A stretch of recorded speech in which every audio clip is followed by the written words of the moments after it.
बिस्मिल्लाहिर्रहमानिर्रहीम। अस्सलाम वालेकुम व्यूअर्स, हेलो फ्रेंड्स, हबीब कबूतरबाजी चैनल में आप लोगों का खुश आमदीद। उम्मीद करता हूं दोस्तों आप सब खैरियत से होंगे। अल्लाह आपको सेहत तंदुरुस्ती दे, अपने हिफ्ज़ व अमान में रखे। तो एक भाई का सवाल था, बिलाल हुसैन उनका नाम है। तो वो कमेंट्स करते हैं कि हबीब भाई, आँख से हमें कैसे पता चलेगा कबूतर परवाज़ी है कि ब्रीडर है। तो मेरे पास इस तरह एक कबूतर मौजूद है। ये भी मेरा समझ लो ब्रीडिंग के मकसद से ही रोका गया बच्चा था। ठीक है दोस्तों, तो इससे मैंने रोका, इसमें जो चीज़ मैंने देखी और इसे रोका, तो वो चीज़ आज आपसे शेयर करूंगा। तो आँख में क्या चीज़ देखनी चाहिए कबूतर के। तो माशाल्लाह आप देख सकते हो, जिस तरह ये कबूतर मैंने, मेरे घर का बच्चा है और रोका था मैंने ब्रीडिंग के लिए। अब ये 7वीं कली का बच्चा है और ये फ़ीमेल है। ठीक है दोस्तों, तो ये फ़ीमेल मैंने इसलिए रोकी थी कि इसमें कुछ पॉइंट्स हैं जो मुझे बहुत अच्छे लगे थे, तो मैंने ये कबूतरी रोकी थी। तो सबसे पहले मैं आपको इसकी आँख के हवाले से कुछ बताऊंगा। तो जब कोई अच्छा कबूतर होगा तो उसके अंदर ये ख़ासियत बहुत ज़रूरी होनी चाहिए। जिस तरह आप इसके नीचे की पलक का हिस्सा देखो, ऊपर उठा रहा है, ठीक है ना। नीचे की पलक का जो हिस्सा है वो देखो किस कदर कबूतर ऊपर को उठा रहा है। जो ये कबूतर नीचे के हिस्से की पलक को अपनी बीच आँख तक ले आए तो वो एक अच्छा परिंदा होता है। यानी कि आप उससे उससे ब्रीडिंग लो तो आगे उसके बच्चे बहुत रिजल्टेड और बहुत अच्छे मतलब काम के बच्चे होते हैं। ठीक है, तो इसी तरह इसकी दूसरी साइड की आँख में भी आप यही क्वालिटी देखोगे। तो ये नीचे की जो पलक है अपनी, ये ऊपर को उठाता है और इसकी आँख में जो रिंग हैं वो पूरे मुकम्मल हैं। तो ये ज़रा शाम का वक्त हो रहा है तो आपको रिंग ज़रा क्लियर नहीं होंगे, लेकिन इसकी आँख में अगर आप नोट करो तो रिंग इसके मुकम्मल हैं और नीचे की पलक को ऊपर उठा रहा है। तो इसमें एक ये ख़ासियत थी इस बच्चे में, जिसकी वजह से मैंने रोका।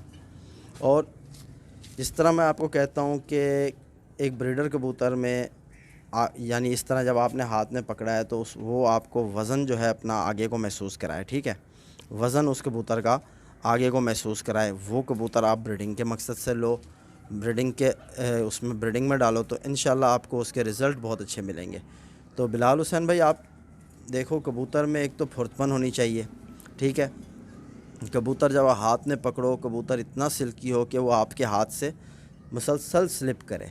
ठीक है, मुसलसल स्लिप करे हाथ से। देखो जिस तरह ये छुड़ाते हुए निकल गया कबूतर, आप इस तरह पकड़ो, कबूतर ख़ुद ब खुद आगे को चलता हुआ जाए। जिस तरह देखो आप ये चलता हुआ जा रहा है, तो ये एक अच्छे कबूतर की निशानी होती है। ठीक है, तो इस तरह ये कुछ पॉइंट हैं जो आपने कबूतर में देखो। कबूतर में एक तो वज़न आगे को हो, एक कबूतर हाथ में पकड़ो तो स्लिप हो कबूतर, और आँखों में जो क्वालिटी मैंने अब आपको बताई है ये होनी चाहिए कबूतर के। और पर देखो आप इसके, तो ये मैं इसका कुंदा बिल्कुल स्ट्रेट खोल रहा हूँ, तो आप इस जगह को नोट करो कि बगल पीठ को कवर कर रही है। आप इस चीज़ को समझो कि जब कबूतर के दोनों पर खुलेंगे तो कबूतर ऊपर से इस तरह पैक हो जाएगा। जब पैक हो जाएगा तो कबूतर हवा में रेस्ट भी कर सकता है। ठीक है, यानी ये बगल घूम के इस पीठ पे आएगी और इस तरफ की बगल घूम के पीठ पे आएगी। जब कबूतर पर खोलेगा तो कहीं से हवा क्रॉस करने का इसके परों में से रास्ता नहीं होगा। ठीक है, एक तो ये क्वालिटी आप इस कबूतर में देखो। और कबूतर बंद दुम का हो या खुली दुम का हो, वो भी यानी परवाज़ में मुख्तलिफ़ परवाज़ों का मालिक होता है। ठीक है ना, तो कबूतर के पर में ये क्वालिटी होना बहुत ज़रूरी है, जिस कबूतर को आप अपने ब्रीडिंग के मकसद से मतलब रोको, ब्रीडर कबूतर हो। अब इसके परों पे आप नोट करो तो आपको यहाँ इसकी तीली कितनी बारीक होती हुई ऊपर नज़र आ रही है कि ऐसे जैसे कि ना मालूम तीली ना हो। ठीक है ना, बिल्कुल बारीक देखो। ये जितनी बारीक होगी कबूतर की तीली, वो कबूतर उतना ही अच्छा होगा। आप उस कबूतर को ब्रीडिंग के मकसद से रोको। ठीक है, तो ये अभी है बच्चा, तो इसके ये 3 पर इसने साफ़ करने हैं। तो इस तरफ का भी पर आप यही चीज़ देखोगे, बगल कवर कर रही है पीठ को, वाइब्रेशन भी कबूतर के पर में है। और इसकी तीलियां किस कदर बारीक तीलियां हैं, बिल्कुल यहाँ आप देखो ऊपर जाते हुए बिल्कुल बारीक सी हो गई तीलियां। ये कुछ पॉइंट होते हैं जो कबूतर में देख के कबूतर को ब्रीडिंग के लिए सेलेक्ट किया जाता है। ठीक है ना, तो अब हड्डी आप देखो इस कबूतर की, बिल्कुल स्ट्रेट हड्डी। ठीक है, फ्लैट हड्डी का कबूतर, जिस तरह मतलब है तो कश्ती नुमा, ऐसे आप देखो फिंगर टर्न हो रही है। लेकिन कुछ कबूतर ऐसे होते हैं जिनका यहाँ हम बनता है, तो इसमें आपको हम्प महसूस नहीं होगा। ये इसमें आपको स्ट्रेट कबूतर महसूस कराएगा। ठीक है, और 4 उंगल की हड्डी होनी चाहिए कबूतर की। पंजे आप देख सकते हो किस तरह खुश्की है, पंजों पे खुश्क पंजे हैं, तो ये एक पंजे खुश्क होना ये भी एक अच्छे कबूतर की निशानी। और टांगे जो हैं बिल्कुल टांगों पे मांस ना हो, ऐसे बिल्कुल बारीक और लंबी टांगें होनी चाहिए कबूतर की। ठीक है, और पंजे दरमियाने होने चाहिए। تو اس کے پنجوں پہ مچھروں نے تھوڑا کاٹا تھا جس کی وجہ سے یہ نشان ہے۔ تو کبوتر کے پنجے مطلب اپنے خشک رنگ میں اور بالکل باریک ہونے چاہیے۔ تو امید کرتا ہوں اس ویڈیو سے ضرور آپ کو فائدہ پہنچے گا۔ تو ماشاءاللہ دوستوں، آپ دیکھ سکتے ہو جس کبوتری کا میں نے ابھی آپ کو شوق کرایا جس بچے کا، اس بچے کا یہ باپ ہے۔ تو یہ ایک بریڈر میرا کبوتر ہے، ٹھیک ہے نا۔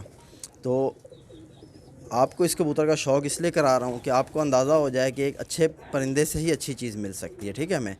تو سب سے پہلے آپ اس کی آنکھ کے رنگ دیکھو، جو کہ بہت ہی شاندار رنگ ہے، اور کبوتر مسلسل اپنے آپ کو چھڑانے کی کوشش کرتا ہے۔ تو آپ اس کی آنکھ کے رنگ دیکھو، چمک دیکھو آنکھ میں، اور ففتھ رنگ کو دیکھو، پلک کو دیکھو، اور نیچے کی پلک دیکھو کس طرح کبوتر مطلب اوپر کو لے جا رہا ہے، ٹھیک ہے۔ ایک یہ چیز، تو ایک اچھے پرندے سے ہی اچھی چیز مل سکتی ہے۔ تو یہ ہے ماشاءاللہ نر جس کا یہ بچہ میں نے آپ کو شوق کرایا۔ تو اب اس کے پروں میں آپ دیکھو کہ آپ کو یہی کوالٹی ملے گی، اور سلکی کبوتر، بالکل کبوتر اس طرح کے ہاتھ میں پکڑو تو سلپ ہوتا ہوا نکل جائے، ٹھیک ہے نا۔ دیکھو اس طرح پکڑو تو خود بخود دیکھو خود بخود سلپ ہونا شروع ہو گیا۔ تو یہ سلپ ہوتے ہوئے آہستہ آہستہ نکل جائے، یہ کبوتر میں ہونا بہت ضروری ہے۔ تو اس کے پروں کا آپ شوق کرو، ٹھہر جا، یہ دیکھو پر۔ ایک تو کبوتر میں میگنیٹک پاور بہت ہونی چاہیے، کبوتر اپنا کندہ نہ کھولنے دے۔ تو یہ آپ دیکھ سکتے ہو جس طرح اس کے پروں میں میگنیٹک پاور ہے، ٹھیک ہے۔ یہ چیز ہونی چاہیے۔ بغل دیکھو کس طرح پیٹھ کو کور کر رہی ہے۔ تو یہ کچھ پوائنٹ ہوتے ہیں۔ ہڈی کا شوق کرو تو بالکل فلیٹ ہڈی، کشتی نما، اور لمبی ہڈی، اور جوڑ بالکل تنگ۔ پنجے دیکھ سکتے ہو کس قدر سرخ پنجے، ٹھیک ہے۔ تو یہ بندم کا میرا کبوتر ہے۔ تو امید کرتا ہوں میرے اس ویڈیو سے ضرور آپ کو کچھ فائدہ ہوگا۔ تو ویڈیو اینڈ تک دیکھا کرو دوستوں، اور کبوتر مسلسل حرکت میں رہے، اس کبوتر کو آپ بریڈنگ میں ڈالو۔ اور جس کبوتر کے آپ نے پر کھولنے اور اس نے اپنے پر نہ کھولنے دے آپ کو، یعنی اندر کی طرف کھینچے اور اس طرح خلائیں بنے پروں میں، تو وہ کبوتر آپ بریڈنگ میں ڈالو، انشاءاللہ آپ کو اس کے رزلٹ بہت اچھے ہوں گے۔ تو ٹھیک ہے دوستوں، تو ویڈیو کے ساتھ اللہ حافظ۔